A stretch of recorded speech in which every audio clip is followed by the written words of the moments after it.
Good evening. My name is Webster Tarpley, and I'm speaking to you from the new Washington offices of the Tax Wall Street Party. I'm speaking to world public opinion, but in particular to public opinion in France and the rest of Europe. The sad occasion for this comment is the terrible massacre which has occurred on Friday, the 13th of November. I'm attempting to reaffirm the traditional Franco-American friendship. But this afternoon, I'm afraid, I saw Secretary of State John Kerry addressing the French people. I also observed British Prime Minister David Cameron also addressing the French in their own language. I must stress that these two individuals are spokesmen for nothing more than a discredited and decadent ruling class, and the bad faith, the mauvaise foi of their remarks has to do with the fact that they and the governments they represent share some of the burden of having fostered the terrorism which has now arrived in Paris in such a dramatic way. The fact is that the governments of the United States, France, and the other NATO states have been guilty of providing material support to terrorism. As the world has now understood, in many quarters at least, the goal of the NATO countries, led by the United States, Britain, and France, has been to attempt to overthrow the legal and rational government of President Assad. The NATO countries have refused to work with that existing government and have instead placed their bets on a congeries of 300 different fanatical, psychotic groups. These groups, in turn, have been assembled through the efforts of countries like Saudi Arabia, who have provided so much of the financing, through the efforts of Turkey, which is the staging area and logistical base for everything that is done in the Syrian rebel camp, but also some other of the Gulf monarchies. You have to imagine if you were a Dark Ages monarchy, like the Saudis, trying to exist into the 21st century, would you not assemble a group of benighted enemies of civilization and hurl them at the positive or normal governments in your area? That is exactly what the madmen in Riyadh have done. Not just Prince Bandar, but now the new group. So these people have made it impossible to wipe out the various groups. And we're talking here about Al-Qaeda, which used to be public enemy number one in the pantheon of devils of the Anglo-American world, and to some extent deserve to be. They now call themselves Nusra. The various moderate terrorists who change their names according to the person or institution who's giving them money at the present time. And then, of course, ISIS. ISIL, Daesh, the Islamic State, the Caliphate, whatever you call it, is, of course, a cynical and cruel creation of US, British, and other NATO intelligence forces. This goes back to General David Petraeus and his faction during the Iraq War, around the middle of the previous decade, about 10 years ago, when they decided that in order to maintain the US occupation of Iraq, they would have to turn to creation of a civil war through gang, counter-gang, the classic Frank Kitson method, and that was called the Anbar Awakening, or the Sunni Awakening, all financed with bribes. Well, don't look now, but the Anbar Awakening and the Sunni Awakening now calls itself ISIS, ISIL, Daesh, the Caliphate. And their efforts have now brought this terrible event in France. People may say that what has happened in Paris in the past day or two is simply the result of the CIA MI6 or other intelligence agencies. But I'm afraid the situation is slightly more complicated than that. The history of the 20th century is full of events where intelligence services have created what amounts to Frankenstein's monsters. That is to say, strategic tools which they have created, which have then escaped from their control and often come back to attack and bite their own creators. Right? Hitler is probably the leading example of this. But what we have in the case of ISIS is an organization which has asserted a territorial identity. Unlike Al-Qaeda and other groups, Daesh, the Islamic State, ISIS, claims to be a territorial state. And that is, of course, one of their great strengths, but it's also their greatest weakness. Now, my thesis concerning these Paris events is simply this, that we're dealing, indeed, with terrorists who are inspired by admiration, loyalty, or some kind of fanatic devotion to Daesh, to ISIS, to the Islamic State. Now that, of course, already includes all kinds of intelligence agencies.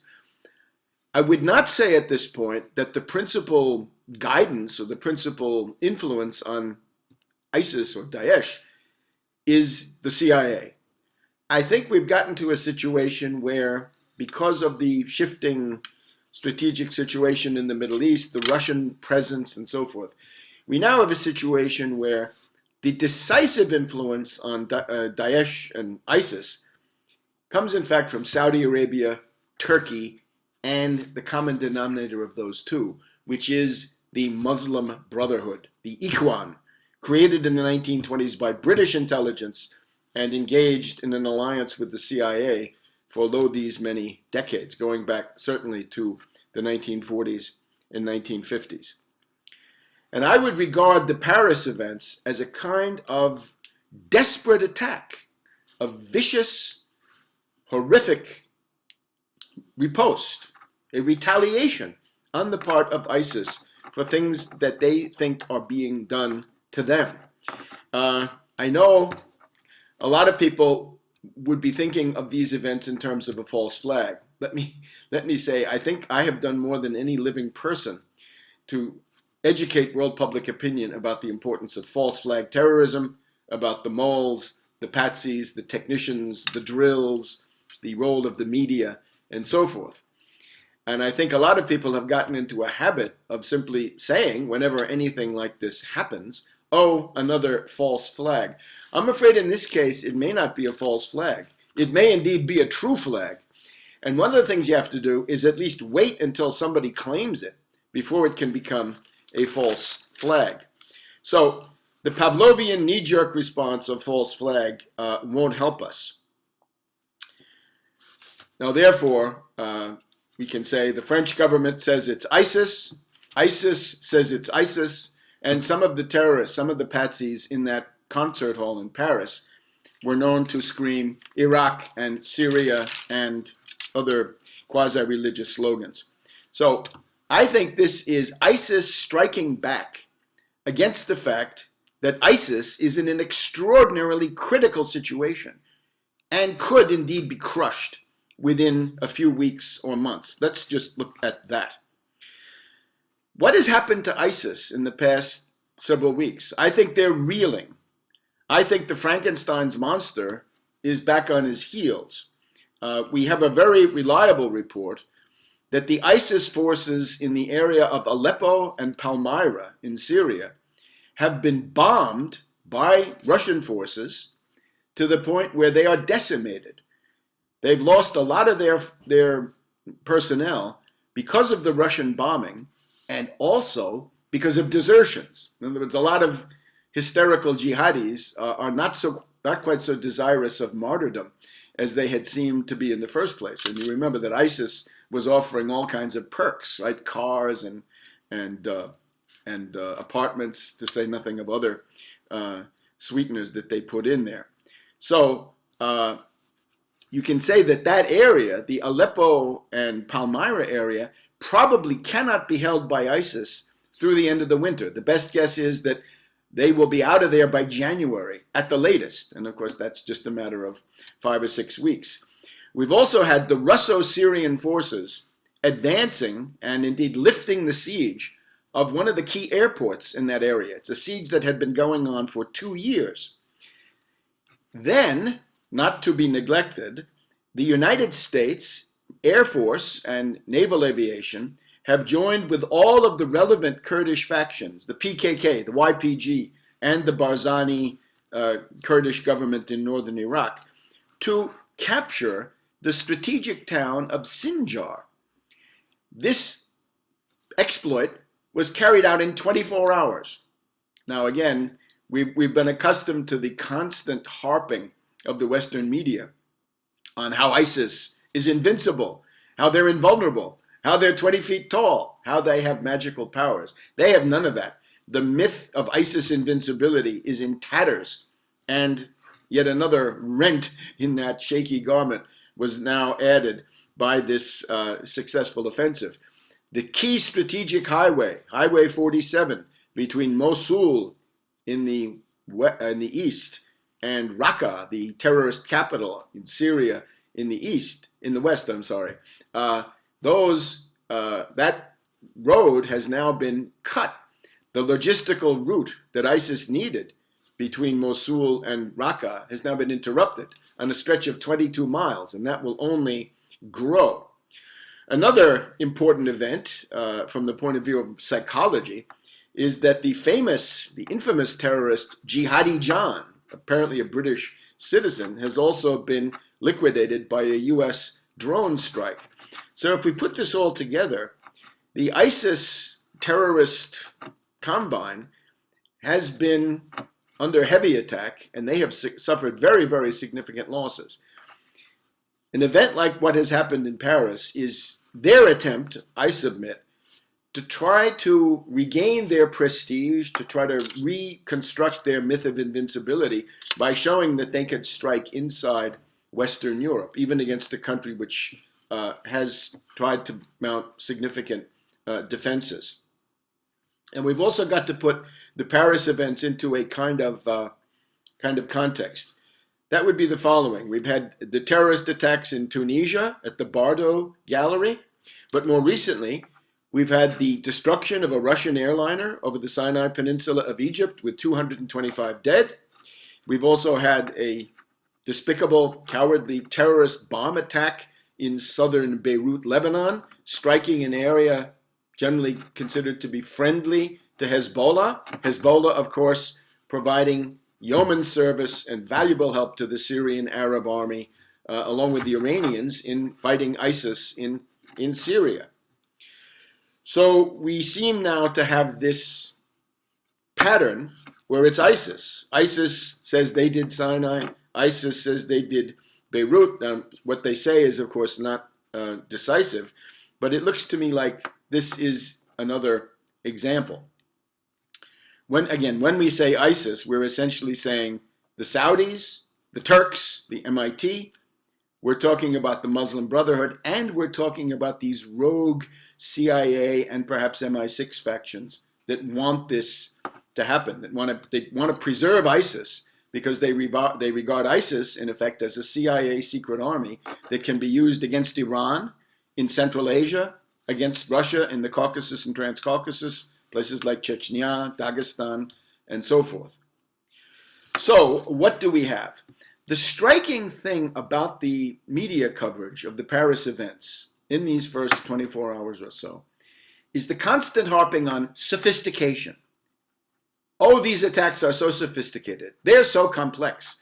All of that taking place more or less at the same time. Isn't that sophisticated? I think it started with Richard Engel on the banks of the Bosporus speaking to NBC News, but it's then been taken up by just about everybody. I have seldom heard anything so absurd.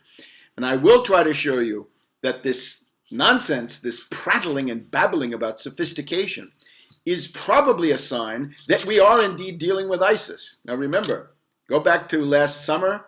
We were getting a steady diet, once again, of ISIS, 20 feet tall, invincible, invulnerable, brandishing their magical powers. It looks like that same kind of media hype is now being applied to these terrorists attacking in Paris. I say these attacks are not sophisticated at all. They're crude, they're primitive, and they're not that successful in their own terms. They are random attacks on soft targets. No big target was successfully attacked, right? No skyscraper, no national monument, no individuals. It's blind terrorism, the old term, blind terrorism. Go out in the street, start throwing bombs, start shooting your Kalashnikov, and kill as many people as you can before the police come to get you. Seems to be the method. I regard it as an improvised desperation move. And to coin a phrase, I think we may be seeing at least the beginning of the last throes of ISIS. You go into the streets with 7 to 8 people. The latest count, I think, is 7 from the Paris prosecutor. All of them now dead, we're told. Most of them blew themselves up with these suicide vests. So it comes down to suicide vests and Kalashnikovs. The patsies who attacked the soccer stadium north of Paris during the time of the French-German friendly soccer match were apparently 2 suicide bombers, or perhaps 3 suicide bombers, but two suicide bombers and another bomber, tout court. Those attackers were able to kill only themselves.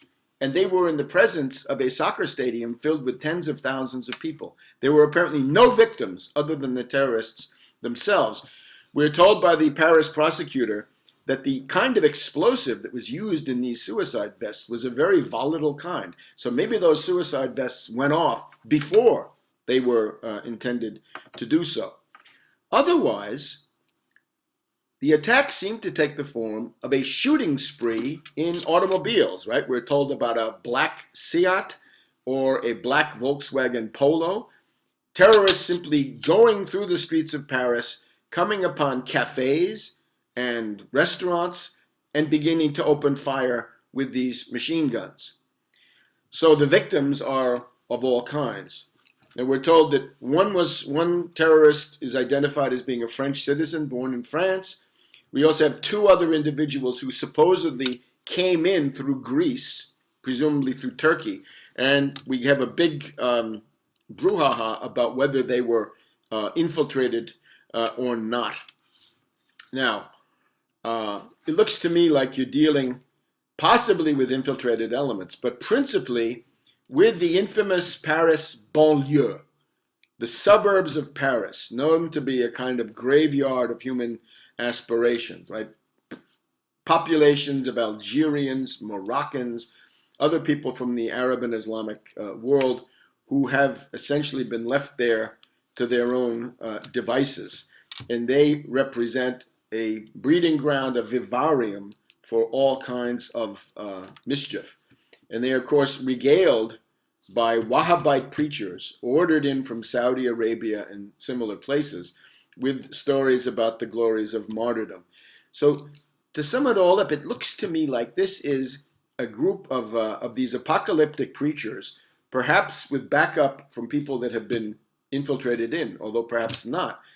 And they have essentially been told to improvise an attack, a crude attack, with no particular target of note, right? No World Trade Center, no Pentagon, no London subway even, but just start shooting. That's not a sophisticated attack. That's a crude one. Now, the principal point, though, is what to do about all this. The first thing is, don't start a hysterical witch hunt against people from Syria who have had to come in through Turkey and the Greek islands. This would be totally inhumane, and it would put those people into a totally unacceptable and nightmarish situation where you can't stay in Syria because ISIS will kill you. And make no mistake, they're running from ISIS. The refugee problem began when ISIS took power, not before. So ISIS is the motor force. It's goading those poor refugees out of the country. But if you then turn around and say, well, you may be ISIS, so we can't let you into the country, that is not good enough, although screening, of course, can be carried out. What you have to do is very simply end the Syrian civil war. And we now have a powerful Franco-German interest in this, as well as a US interest and a general interest of civilization. End the Syrian civil war. And the way you do that is by destroying ISIS. Break them up, smash them, reduce them to total impotence, and in the process you will have destroyed their myth of invincibility and their attractiveness to young psychotics and young fanatics across the world. The reason that ISIS has not been destroyed, you might say, even though there's been a year of nominal US bombing, the reason for that is a guy called General John Allen of the Marine Corps. Now, in France, you have this place called Limoges. Limoges is where you send your defeated generals and your defeated marshals, right? It's a place of shame, and it means you struck out, you're a failure. Allen ought to be in Limoges, if we had Limoges here in the United States, along with Petraeus and that entire faction, because those politically ambitious and turbulent generals are always on the edge of insubordination and putsch against our constitutional government. So Allen was able, for about a year, to impose his policy of a phony war, that the United States would pretend to bomb ISIS, perhaps with the help of France or Britain or even the Saudis and the Gulf states, but that no real damage to ISIS would be done. This would all be a show, a kind of cynical Punch and Judy show, a grand guignol, if you want. So for those 12 months, very little progress was made. However, there were a couple of cases. For example, when the Kurds wanted to attack Kobane along the border with Turkey, the U.S. air team working together with the Kurds worked well, and that's something that we ought to build on. But right now, we have the situation where ISIS needs to be wiped out. Now, Allen has just said in the past 24 hours that he thinks the war will go on forever unless Assad is preventatively kicked out. This is nonsense. Other spokesmen for the U.S. security establishment say it will take 3 years to seize the town of the town in northern Iraq, which is Mosul. How can Mosul take 3 years? Sinjar just took 24 hours, but now they're telling us that Mosul should take 3 years. This makes absolutely no sense. And some others say, well, it's going to take many years or it's going to go on over generations. Absolute nonsense. It can be done in a couple of weeks or a couple of months at the most. And what is the point? Let's direct our attention towards the Turkish-Syrian border. And what you'll find, first of all, is that most of the Turkish-Syrian border is now closed, thanks to the effort of those brave, gallant Kurds who have certainly earned themselves a national state in the process of all this. But if you look at it, it's a long, long stretch, many hundreds of kilometers, where the Kurds have taken over. It includes Kobane and other places. So there's no supplies coming in there. But there is, however, a door that remains open, a portal of terrorism, which is functioning right now. And that is this critical area around which I think current world politics tends to revolve.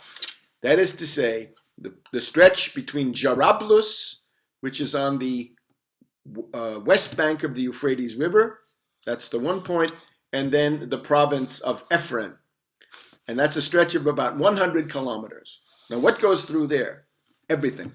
All of the ammunition needed by ISIS, all of the recruits needed by ISIS, all of the food needed by ISIS, all of the medical supplies, the sinews of war, everything that it takes to run a war has to go through that Jarablus to Ephraim corridor. And what goes the other way? Well, the stolen oil from northern Iraq, that's going to be harder to do now that Highway 47 has been cut. But the oil stolen from northern Iraq, shipped out onto the world market, and other stolen art objects and other stolen loot is also shipped out.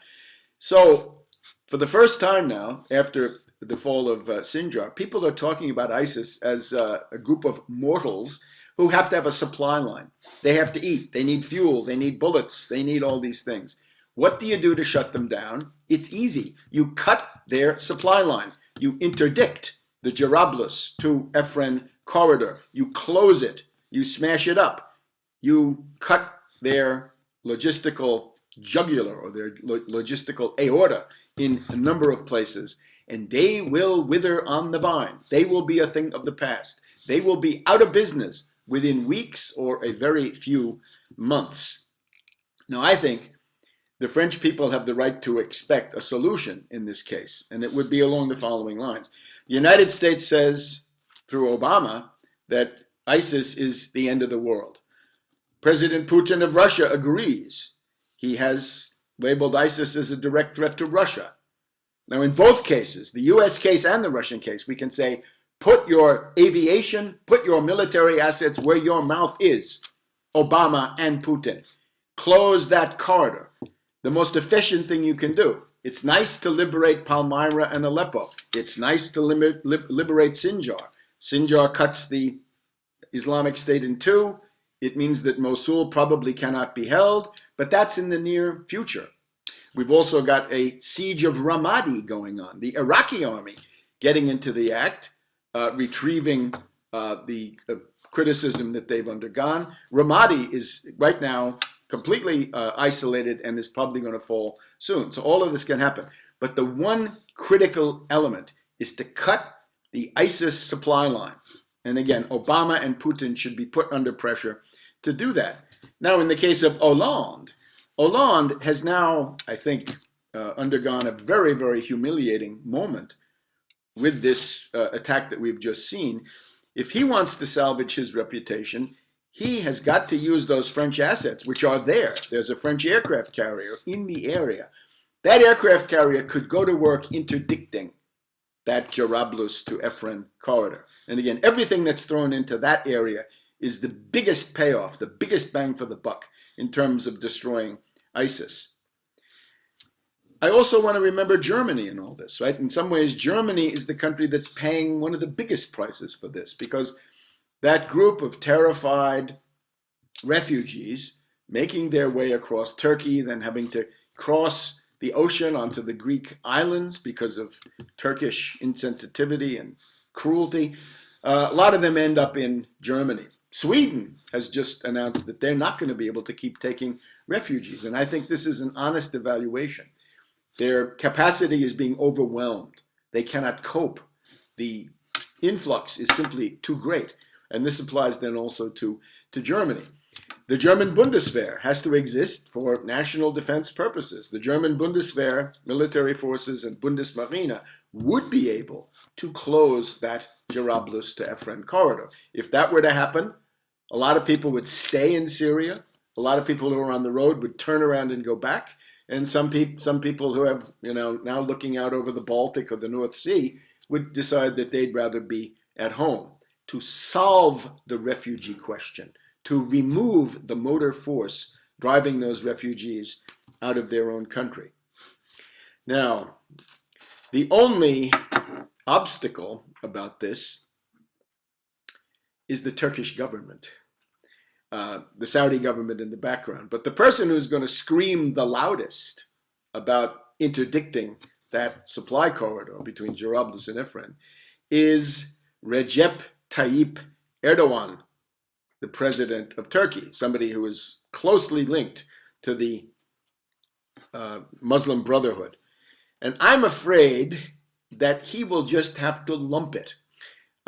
We cannot allow Erdogan, this dubious character with dirty connections to the world of terrorism, he cannot be allowed to dictate anti-terrorist policies to this collection of great nations, to the US, Russia, France, Germany, and so on down the line, indeed to the rest of Europe. It is time to issue an ultimatum to the Turkish government. Stop supporting ISIS. Stop providing that backup. Stop allowing, for example, Erdogan's son to be the leader of a company which is the main agency of delivering the stolen oil onto the world market. And probably we ought to scrutinize the activities of Erdogan's daughter, who is now notoriously the Florence Nightingale of wounded terrorists, and wounded terrorists only, in her special hospital a little bit north of the Syrian border. So therefore, it is time to drop the insane obsession with overthrowing the government of President Assad. That preclusion has got to end. The careers that are tied to the policy of ousting Assad, those careers have to be ended if there's no other way. It's time to bite the bullet up and down the line. The general idea ought to be work with existing governments. The only competent government is the government of President Assad. It is a functioning government. It has never ceased to function. It is the legal government. It was recognized under international law by most of the countries that are now attacking. It will be necessary to dictate this policy to Turkey and to Saudi Arabia. These two countries in particular must be told that their time for interfering in Syria and fomenting terrorism in Syria, that time is over. It is intolerable. And the great nations that have been on the receiving end of this policy will have to assert it. So, in conclusion, work with existing governments, open diplomatic relations with Assad, cooperate with Assad, arm Assad, not just Assad, arm the Kurds, give the Kurds the wherewithal they need to close that important Jarablus to Afrin corridor. Anything short of this is not a solution. Anything short of this may be vindictive, it may be satisfying emotionally to some. Certainly the right-wing demagogues across Europe, starting with Marine Le Pen, who is the big winner in some terms of these events, and collections of other demagogues, don't leave the field to them. Ironically, there is a military solution. It's called closing that logistical corridor. So I would like then to extend once again our condolences to the French people in the spirit of Lafayette and Beaumarchais, whose spirit lives on here in the United States with many friends of France. But at the same time, the empty words of Kerry and the empty words of Prime Minister Cameron represent a cruel hypocrisy, because those two are unwilling to break with this insane anti-Assad policy and do the obvious rational thing, work with the Assad government to shut down ISIS. You do that, terrorism will be cut off at the knees, and indeed the refugee crisis can also then be brought into manageable proportions. That is the road that leads to the salvation of civilization in our time, and certainly not the duplicitous farce which has been put on by people like Kerry and Cameron and General Allen and his group. So this has been Webster Tarpley of the Tax Wall Street Party speaking to you from Washington. Thank you very much for listening. Bonsoir, je m'appelle Webster Tarpley et je vous parle de Washington aux États-Unis. Je vous parle du bureau du Tax Wall Street Party, qui est un parti politique aux États-Unis. C'est un moment tragique. Paris et la France ont subi des attaques terroristes terribles dans ces derniers jours. Et c'est pour honorer la grande tradition de l'amitié franco-américaine que je parle à vous ce soir. C'est une tradition qui vit parmi nous avec la mémoire des grands Français comme Lafayette, Beaumarchais et beaucoup d'autres. Aujourd'hui, j'ai entendu parler notre secrétaire d'État, c'est-à-dire M. Kerry, et aussi le Premier ministre britannique Cameron. Malheureusement, ces deux figures ne parlent qu'au nom d'une classe dirigeante incompétente, discréditée, et leurs mots sont vides. Ils assurent les condoléances à la France, mais en même temps, ils approuve et applique une politique qui est responsable de l'essor du terrorisme dans ces dernières années. Il s'agit ici de la politique de soutenir les rebelles, les révoltés terroristes contre le gouvernement du président Assad de la Syrie.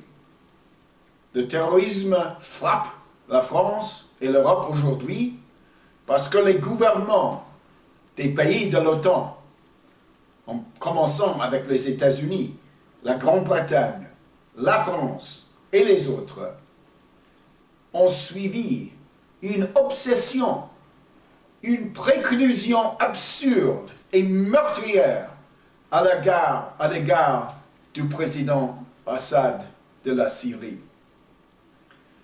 Les pays de l'OTAN ont été obsédés par le jeu cynique de géostratégie et de géopolitique. Et c'est eux qui sont les auteurs de la crise actuelle. Naturellement, ayant visité, moi, la Syrie il y a quelques années, ayant observé dans les rues de la ville de Homs, j'ai vu le terrorisme en face. Le président Assad a raison quand il dit ce que la France a connu hier. La Syrie la connaît chaque jour depuis 4 années et de plus. Il faut en finir avec cette politique. L'autre chose qu'il faut ajouter, c'est que le terrorisme en Syrie serait impossible sans le soutien de l'Arabie saoudite, de cette famille royale de l'âge des ténèbres qui veut se maintenir au 21e siècle, qui est impossible. Et c'est l'Arabie saoudite et la Turquie, le gouvernement de M. Erdogan, qui ont lancé contre la Syrie ces milices, ces divisions et brigades de fanatiques, de psychotiques et de terroristes qui ont largement détruit la civilisation humaine dans la Syrie de nos jours. L'autre chose qu'il faut souligner, selon moi, c'est que il n'est pas plus possible de dire facilement, quand il y a un attentat terroriste, il n'est plus possible de dire c'est une bandière fausse. Moi, j'ai probablement contribué de plus parmi les écrivains vivants à rendre populaire cette analyse de la bandière fausse, des taupes, les lampistes, les techniciens, les exercices et le rôle des médias, les médias sous influence. Mais aujourd'hui, avec l'évolution de la situation au Moyen-Orient, surtout la présence russe, le déclin relatif des États-Unis, grâce à la dépression économique mondiale, nous avons une situation où il n'est plus possible de dire automatiquement que la CIA, par exemple, ou le MI6 de Londres ont été eux seuls l'auteur d'une attaque, comme nous avons vu. Ce n'est plus possible. Mon analyse, c'est que les individus qu'il faut mettre sous observation, et les institutions aussi, c'est de voir que c'est ISIS. Je crois, cette fois, c'est une bandière vraie. Il s'agit bien d'ISIS, c'est-à-dire de Daesh, comme on dit de plus en Europe, mais l'État islamique, le califat. C'est eux. Le gouvernement français dit que c'est eux. Le Daesh dit que c'est Daesh. Et des terroristes dans la salle des concerts à Paris, ils ont parlé avec leurs victimes d'Irak, de Syrie, et ils ont lancé des slogans, des paroles terroristes. Cette fois, une bandière vraie. Mais si nous disons Daesh, qu'est-ce que ça veut dire que Daesh aujourd'hui? Daesh, on le sait, que l'on sache bien, que l'on sache partout, que Daesh a été créé par le général Petraeus, américain, pendant la phase désespérée de la guerre en Irak. Il a vu, il aurait été impossible pour l'armée américaine de se maintenir en Irak sans la capacité de diviser la société irakienne en deux camps, deux partis en lutte entre eux. Ils ont lancé la parole de Anbar Awakening, le grand réveil des sunnites d'en bas, ou le réveil des sunnites en général. Et cette situation est la situation qui a créé ISIS, Daesh, de nos jours. Mais aujourd'hui, je crois que les dirigeants de Daesh ne soient plus les généraux d'antan. Il s'agit aujourd'hui de voir le rôle de l'Arabie saoudite, la fraction du prince Bandar peut-être, et surtout de la Turquie. Les Saoudites donnent l'argent, soutien diplomatique, soutien logistique. Mais la Turquie, c'est le centre d'organisation pour projeter ses forces dans la Syrie du Nord surtout. Et derrière eux, il faut chercher le rôle des frères musulmans, c'est-à-dire de l'Ikhwan, fondé en Égypte aux années 20 par les Britanniques, mais qui se trouve dans une alliance permanente avec certaines parties de la CIA depuis beaucoup de décennies. Et naturellement, chaque fois qu'on voit le rôle de la Belgique, chaque fois que la piste du terrorisme français va vers Bruxelles, nous devons noter la présence de la bureaucratie de l'OTAN sur le sol de la Belgique. Pourquoi ces événements ont eu lieu? La première chose, c'est que le Daesh se trouve en pleine crise. En pleine crise. Le destin militaire de Daesh a été un désastre dans les mois plus récents et dans les semaines plus récentes. Surtout, nous avons des informations selon lesquelles les forces, l'armée de Daesh, dans la région d'Alep et dans la région de Palmyre, ont été décimées par l'aviation russe et aussi par des désertions. On voit que les djihadistes ne sont tellement désireux de se mettre en paradis. Ils se donnent au maquis, ils entrent dans le maquis. On calcule que la chute du régime de Daesh dans la région d'Alep et de Palmyre ne peut qu'être dans les prochains mois, c'est-à-dire au mois de décembre ou peut-être dans le mois de janvier. Autre chose, les Russes et les Syriens se sont emparés d'une base militaire aérienne très importante. Et il y avait une situation de blocus de cette base militaire depuis 2 années. Et maintenant, ce blocus a été levé. Les États-Unis, l'aviation militaire surtout, a coopéré avec les Kurdes pour s'emparer de Sinjar. Sinjar, ville stratégique de l'Irak nord-occidental. Et surtout, cette ville de Sinjar est la clé pour contrôler la route qui va de Mossoul, en Irak, vers la capitale terroriste de Raqqa. Il y a bien 30-40 kilomètres de cette route qui sont maintenant sous le contrôle des Kurdes.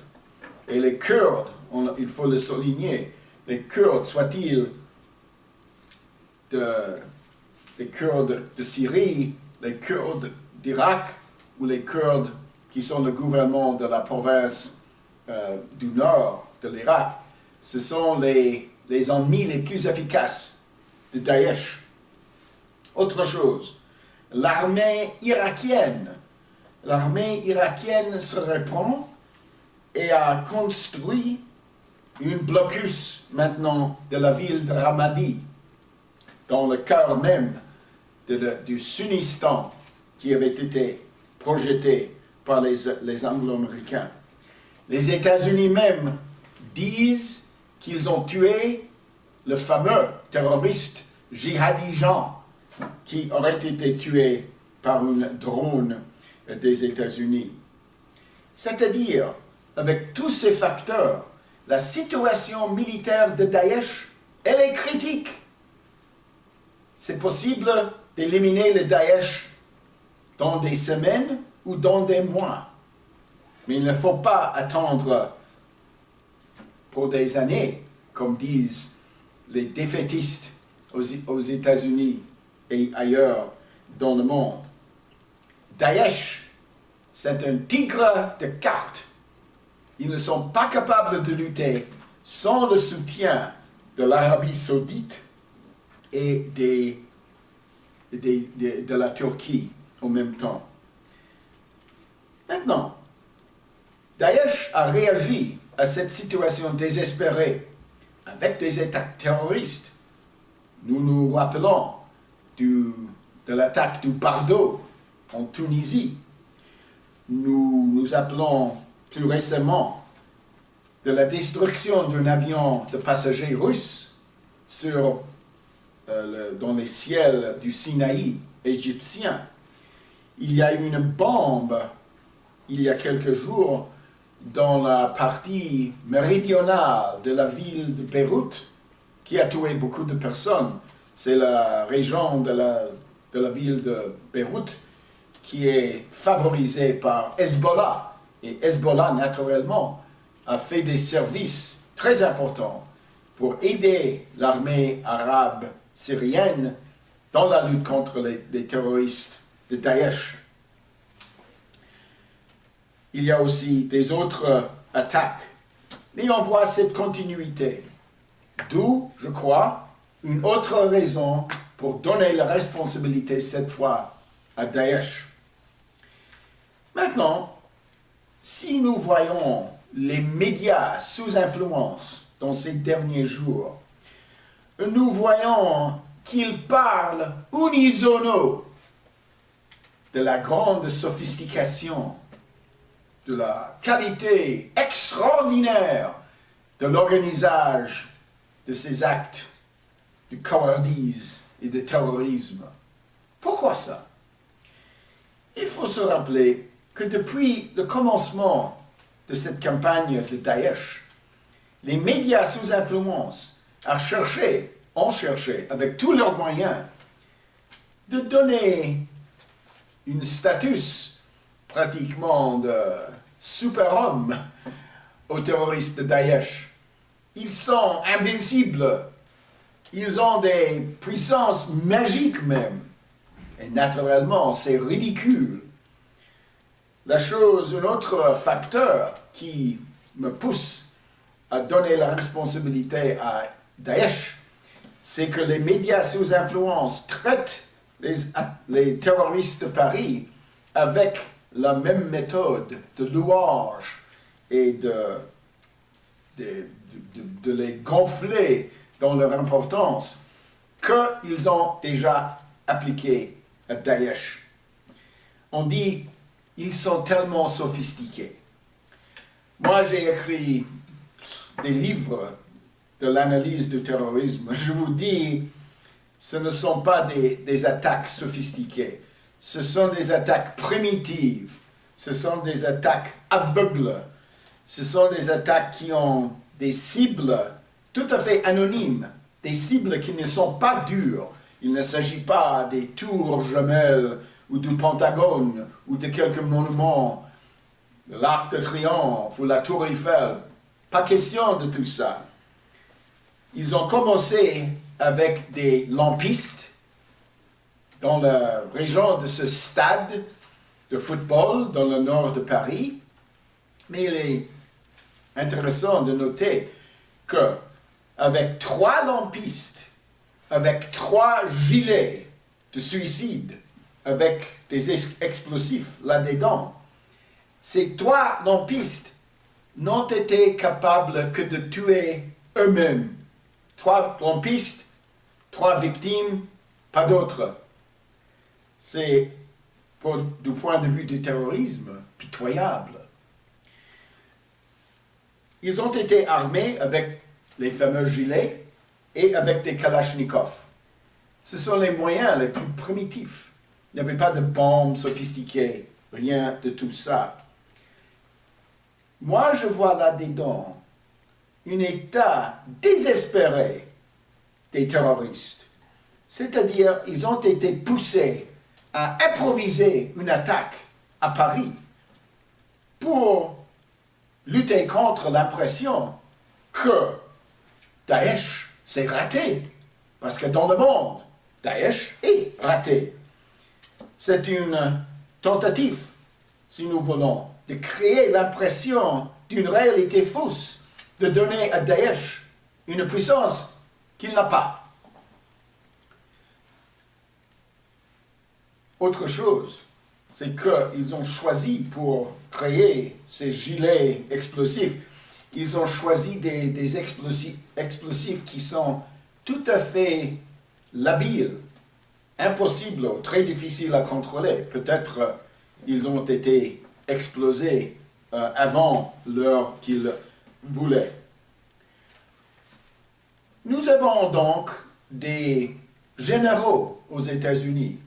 Vous Français, vous avez de la chance. Vous avez une institution qui s'appelle Limoges.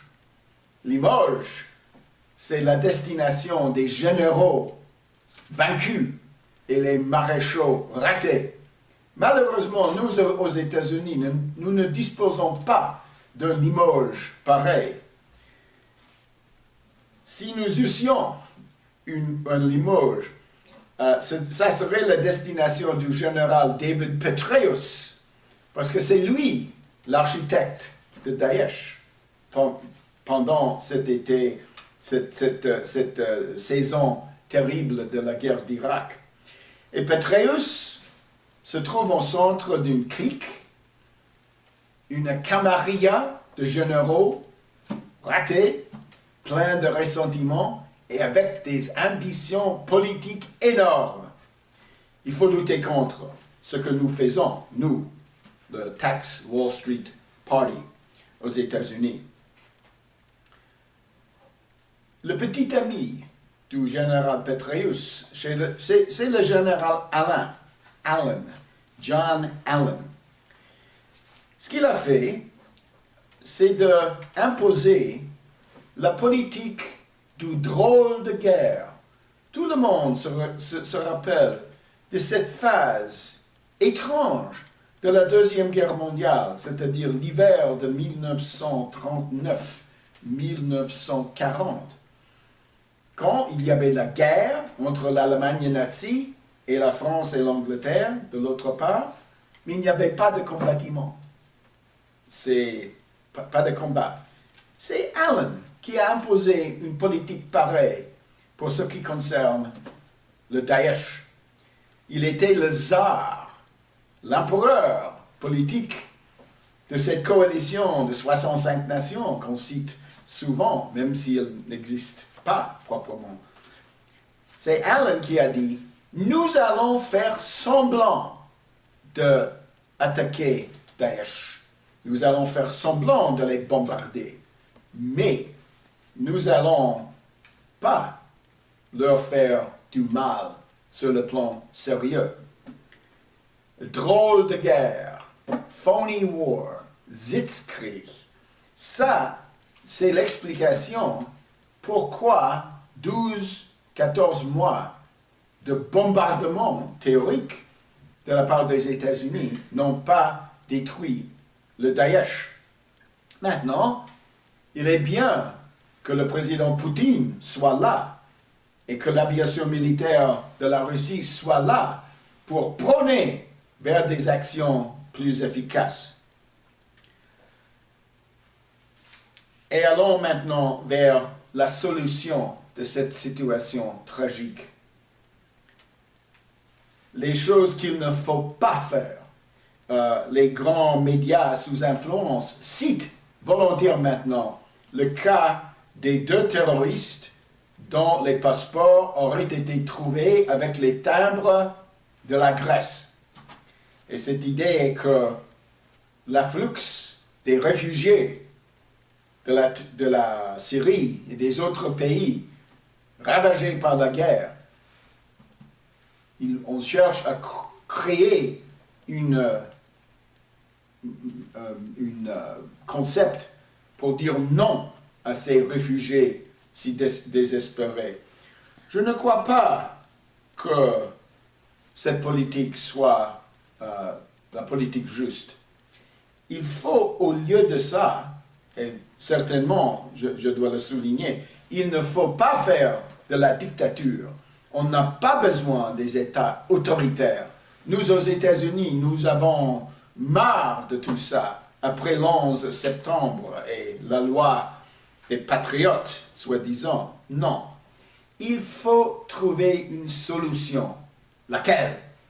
La solution, c'est de mettre fin à la guerre civile en Syrie. Il s'agit, justement, de mettre fin aux combats qui ont créé cette vague de réfugiés.